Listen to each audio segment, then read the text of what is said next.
அஸ்ஸலாமு அலைக்கும் பாய். வலைக்கும் சலாம். சொல்லுங்கள் பாய், நீங்கள் தானே கொரோனா பரப்புனது? அஸ்தஃபிர்லா. நாங்களா? நாங்கள் இல்லை, இதோ இவங்க தான். அப்போ நீங்கள் தான் கொரோனா பரப்புனதா? இது நாங்களா? சாரே, இவங்க தான், இந்த தப்லீக் ஜமாத் தான் கவர்மெண்ட் ஆர்டரை மீறி தடையை மீறி நடத்துனானுங்க மாநாடு. இவனுங்களால தான் கொரோனா வந்துச்சு. இப்போ எங்கள் மேலே பழைய போட்டுட்டு, எங்கள் இந்துக்கள் மேலே பழைய போட்டுட்டு, இந்த முஸ்லீம்கள் தப்பிக்க பார்க்குறானுங்க. ஆமாம், சும்மா நீங்கள் எங்கள் மேலே பழைய போடாதீங்க. நீங்கள் கூட தான் சத்ரு தலைமையில் 10 நாளுக்கு முன்னாடி சிவராத்திரி மாநாடு நடத்துனீங்க. அதில் 10 லட்சம் பேர் கலந்துக்கிட்டான். அதனால தான் கொரோனா வந்திருக்கு. இந்த இருங்க, எங்கள் மேலே பழைய போடாதீங்க.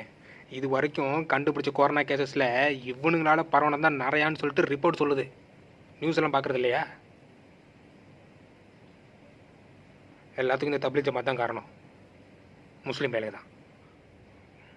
கொஞ்சம் 2 பேர் வாய மூடுறீங்களா? அப்போது உண்மை என்னங்கிறத நீங்கள் ஒத்துக்க மாட்டீங்க. 2 பேரும் மாறி மாறி இப்படி தான் குறை சொல்லிட்டே இருப்பீங்கள? ஓகே, இதுக்கு ஒரு வழி தான் இருக்குது.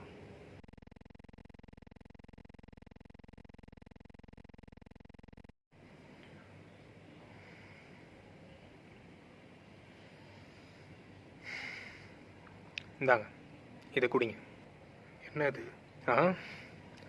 ஒரு கிளாஸ் விஷம் 2 பேரும் குடிச்சிட்டு செத்து போயிருங்க. என்ன சாரே, நக்கலா? சார், எங்கள் ஆளுங்க தான் வெளில போராட்டம் பண்ணிகிட்ருக்காங்க. அவங்களுக்கு தெரிஞ்சால் என்ன ஆகுன்னு தெரியும்ல. பயமுறுத்திங்களா பாய்? பயந்துட்டேன் பாய். பாய், வாட்ஸ்அப் என்ன உங்கள் அப்பா கண்டுபிடிச்சாரா? இல்லை. ஏன்? இல்லை, ஹராம் சாப்பிட்டதுனால தான் கொரோனா வைரஸ் வந்துச்சுன்னு வாட்ஸ்அப்பில் பரப்பி விட்டிங்களே. ஆமாம், ஹராம் சாப்பிட்டதுனால தானே வந்துச்சு கொரோனா. அப்போது 2012 மெர்ஸ் கொரோனா வைரஸ் சவுதியிலேருந்து 80% பீப்புளுக்கு பரவிச்சே, ஒட்டகத்தின் மூலியமா. அப்போ என்ன நீங்கள் கோமாவில் இருந்தீங்களா? உனக்கு என்ன சிரிப்பு? நீங்கள் மட்டும் என்ன பேர் பிடிங்கிங்களா? முஸ்லீம் ஆளுங்க தான் கொரோனாவை பரப்பி விட்டாங்க அப்படின்னு சொல்லிட்டு வாட்ஸ்அப்பில் பரப்பி விட்டுட்டு, நீங்கள் மட்டும் 144 தடை உத்தரவு இருக்கும்போது நீங்கள் மட்டும் வெளில போய் அயோத்தியில் இருக்கிற ராமர் கோவில் கட்ட பூஜை போட்டிங்களே. ஏன் உங்கள் ஆளுங்களுக்கு மட்டும் என்ன கொரோனா வைரஸ் வராதா? அப்புறம் நீங்கள் பாய், இந்தியாவில் கொரோனா வந்துச்சுன்னு தெரிஞ்ச பிறகும் சிறை நிரப்பும் போராட்டம் அப்படின்னு சொல்லிட்டு ஒரு போராட்டம் பண்ணிங்களே. சிறை நிரம்பிச்சா இல்லை கொரோனா வந்து உங்கள் ஆளுங்களை நிரப்பிடுச்சா? அப்புறம் உங்கள் இயக்கத்தோட பேர் என்ன சார்? அந்த எஸ்எஸ்ஸா இல்லை ஆர்எஸ்எஸ்ஸா? என்ன சார் பண்ணிச்சோம் அந்த இயக்கம் இந்துக்களுக்கு? அந்த இயக்கத்தோட தலைவர் அந்த இயக்கத்துக்கு மட்டும்தானே தலைவர், இல்லை ஒட்டுமொத்த இந்துக்களுக்கே தலைவரா? ரொம்ப ஓவராக பில்டப் கொடுக்குறீங்க. என்ன பண்ணிச்சு அந்த இயக்கம் அப்படி இந்துக்களுக்கு?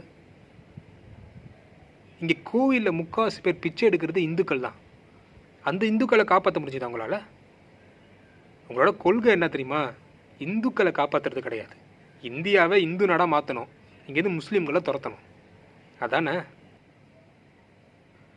அப்புறம் பாய், உங்கள் இயக்கத்தோட தலைவன் மௌலானா சாதா, அவர் கொரோனா வந்து செத்தாலும் பரவாயில்ல, நாங்கள் ஒன்றா சேர்ந்து மசூதியில் தான் சாவோம் அப்படின்னு சொல்லிட்டு ஒரு ஸ்டேட்மெண்ட் கொடுத்துருக்காரு. ஆமாம், அல்லாவோட கோவில் எல்லாம் ஒன்றா இருந்து செத்தா பாக்கியம் தானே, சொர்க்கத்துக்கு போகலாம். ஓ, நல்லது பாய். நீங்கள் மட்டும் செத்தா பரவாயில்ல, எல்லாரையும் ஒன்றால சேர்த்து சாவடிக்கிறீங்க. சரி பாய், நான் ஒரு கேள்வி கேட்குறேன். கொரோனா வந்து செத்தாலும் பரவாயில்ல, ஒன்றா இருந்து மசூதியில் சாவோம் அப்படின்னு சொல்லி நீங்கள் சொல்கிறீங்க. அப்புறம் சாவ போகிறோன்னு தெரிஞ்சு தான் நீங்கள் ஒன்றா கூடுறீங்க. அப்போது இது தற்கொலைக்கு சமம் இல்லையா பாய்? சொல்லுங்கள் பாய், உங்கள்கிட்ட தான் கேட்குறேன். ஆமாம், அப்போது தற்கொலை ஹராம் இல்லையா பாய்? மதம்ங்கிறது ஒரு புனிதமான விஷயம். அதை நீங்கள் 2 பேரும் சேர்ந்து கலங்கப்படுத்திட்டு இருக்கீங்க. கடவுள் வந்து சொன்னாரா? கடவுள் வந்து சொன்னாரா எங்கள் ஆளுங்களை காப்பாற்று, எனக்குன்னு ஒரு ஏக்கம் மாற முடி அப்படி சொல்லி கடவுள் வந்து சொன்னாரா? இன்னி வரைக்கும் நம்ம டெய்லியும் கடவுளை நம்ம தான் காப்பாற்றிட்டு இருக்கோம். கடவுள் நம்மளை டெய்லியும் காப்பாற்றலை. உங்களை பிரிக்க இந்த அரசியல்வாதிலாம் தேவையில்லை. நீங்கள் 2 பேருமே அடிச்சுட்டு செத்து போயிடுவீங்க. நீங்கள் ஒன்று நல்லா ஞாபகம் வச்சுக்கோங்க. இங்கே இந்து முஸ்லீம்னு அடிச்சுட்ருக்கிறவங்க அவங்கள விருப்பப்பட்டு அடிச்சு இல்லை. உங்களை மாதிரி ஏக்கம் எல்லாத்தையும் பிரித்து பிரித்து பேசுகிறதுனால தான் இங்கே ஒவ்வொருத்தனும் இந்து முஸ்லீம்னு அடிச்சிட்ருக்கான். உங்களை மாதிரி ஏக்கம் இல்லைன்னு வச்சுக்கோங்களேன், இங்கே இந்து முஸ்லீம் பிரச்சனையே இருக்காது. கொரோனா வந்திருக்கு, இப்போயாச்சும் ஒன்று சேர்ந்து நல்லது செய்வோம் அப்படிங்கிற எண்ணம் இல்லை. இப்போ கூட யாரால் கொரோனா வந்துச்சுங்கிறது தான் உங்களோட பிரச்சனை, ஹிந்துவா முஸ்லீமா. அப்புறம் சார், இந்து சார், நீங்கள் அது என்ன ஸ்டேட்மெண்ட்டு சோஷியல் மீடியாவில் பரப்புனீங்க? முதல்ல கொரோனாவால் செத்தது ஒரு முஸ்லீம், ரைட்? 2வது செத்தது இந்து, அது தெரியுமா உங்களுக்கு? அந்த செத்த முஸ்லீம்க்கும் 2வது செத்த இந்துக்கும் சம்பந்தமே இல்லையா, அது தெரியுமா உங்களுக்கு? வல்லரசு, பெரிய பெரிய வல்லரசு நாடுகளாலே கொரோனாவை தடுக்க முடியல, கொத்து கொத்தா செத்துட்டு இருக்கான். இன்னும் கொரோனாவால் இந்தியாவில் எத்தனை பேர் சாவாங்கன்னு தெரியல. இருக்கிற வரைக்கும் நல்லது செஞ்சுட்டு நல்ல விதமாக எல்லாம் ஒன்று சேர்ந்து இருந்துட்டு சாவோமே. உங்களை கையெடுத்து கும்பிட்றேன், ப்ளீஸ் தயவு செஞ்சு இந்து முஸ்லீம்னு உங்களுக்குள்ளே அடிச்சுக்காதீங்க. சரி, வேணாம். நாங்கள் இனிமேல் ஒத்துமையாக இருப்போம். ஆமாம் சார், இனிமேல் ஒன்றா இருப்போம். நல்லது. அப்போ நீங்கள்